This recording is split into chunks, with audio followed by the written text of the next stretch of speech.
Hey YouTube family, Paul here.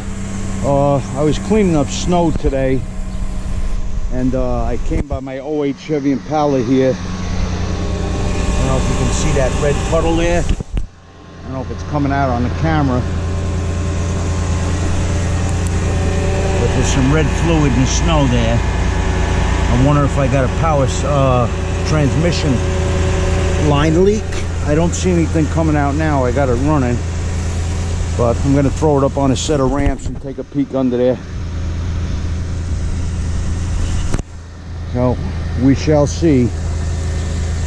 I don't know, these things usually wait till the winter to go, you know.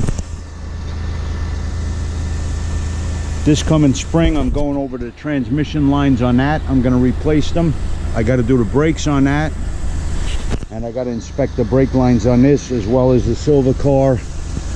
All of them. I'm giving them a good thorough going over, because I don't like getting caught out there in the winter.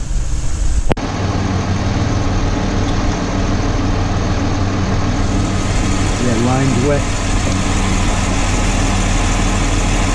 Slowly. Transmission's cold now. I imagine when it gets hot at normal operating temperature, it leaks a little more. But that's something I'm gonna try to put off.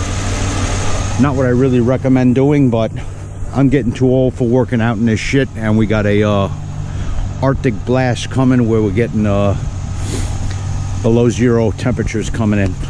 Okay guys, thanks for watching. I hope that helps somebody. If you ever find a red puddle under your car, it's usually power steering or transmission fluid. By the location towards the front of the car, I figured it was a transmission from the transmission cooler in the radiator. Okay guys, take care. Bye-bye.